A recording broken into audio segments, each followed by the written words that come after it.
सुनकर देखो, सुनकर देखो, सुनकर देखो जी। ममता राहुल मोदी बोले, लिखे जितेंद्र जी।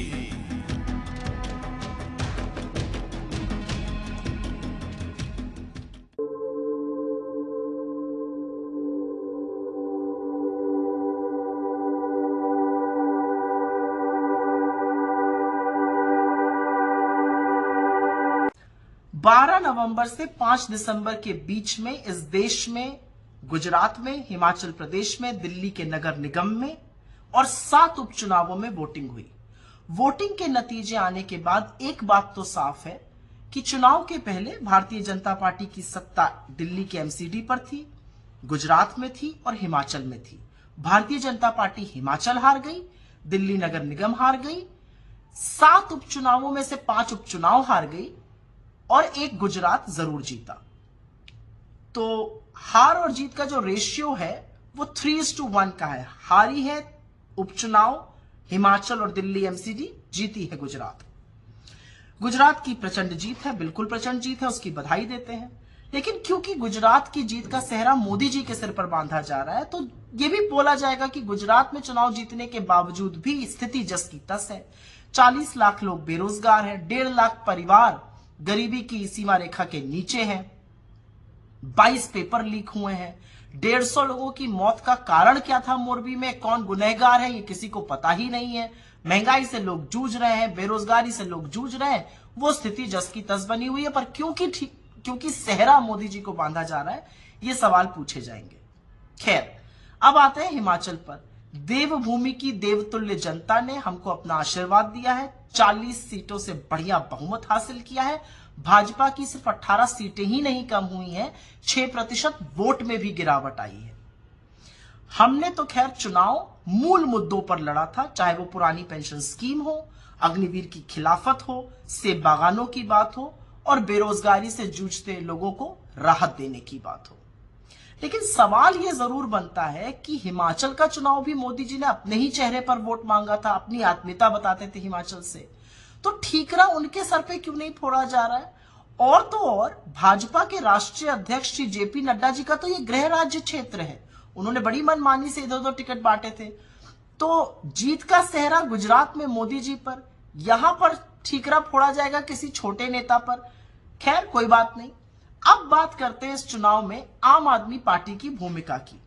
आम आदमी पार्टी की गुब्बारे की हवा तो इस चुनाव ने निकाली है।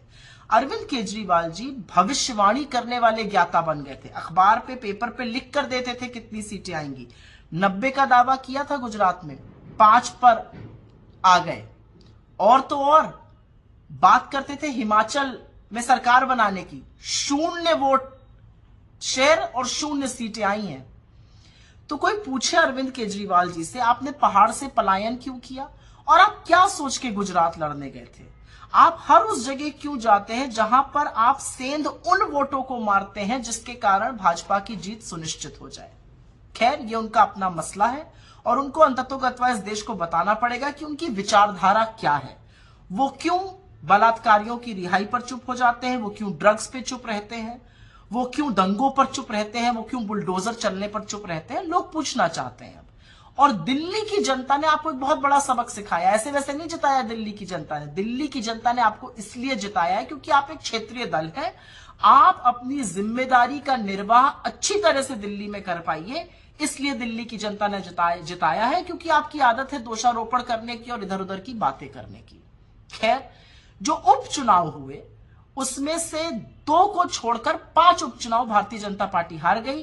राजस्थान में, छत्तीसगढ़ में, उड़ीसा में, उत्तर प्रदेश में। इन चुनावी हार का मतलब क्या है कि जो मूल मुद्दे हैं, जो बेरोजगारी का मुद्दा है, जो महंगाई का मुद्दा है, जो गरीबी का मुद्दा है, जो कम आय का मुद्दा है, जो नफरती माहौल फैलाने का मुद्दा है, उससे यह देश उकता चुका है और निजात पाना चाहता है। और इसी को लेकर हम भारत जोड़ो यात्रा चला रहे हैं। तो मुझे तो उपचुनावों के परिणाम में बहुत शुभ संकेत नजर आता है। अगर आप वाकई में देखिए तो गुजरात के बाहर इस देश ने भारतीय जनता पार्टी को नकार दिया है और इसी के कारण भारतीय जनता पार्टी के मुख्यालय पर जो बढ़िया जश्न मनाया जा रहा है, वो एक्चुअली भ्रमजाल फैलाने का काम है। क्योंकि हारे तो आप हिमाचल में हैं, हारे तो आप दिल्ली के एमसीडी में हैं, हारे तो आप 5-5 उपचुनाव हैं, तो जश्न मन किस चीज कर रहा है? खैर, ये उनका मतलब है, ये उनकी बात है, वो जैसा चाहे करे। हम तो जिस जनता ने हमें हिमाचल में जिताया उसका अभिवादन करते हैं और गुजरात की जनता को ये विश्वास दिलाते हैं कि एक नई परिकल्पना से, एक नई सोच से, एक नए तरीके से आपसे फिर से जुड़ेंगे। आपका विश्वास जब तक हासिल ना कर लें, दोगुनी मेहनत करेंगे और आपका विश्वास हासिल करके ही रहेंगे। बहुत बहुत धन्यवाद। सुनकर देखो, सुनकर देखो, सुनकर देखो जी, ममता राहुल मोदी बोले, लिखे जितेंद्र जी।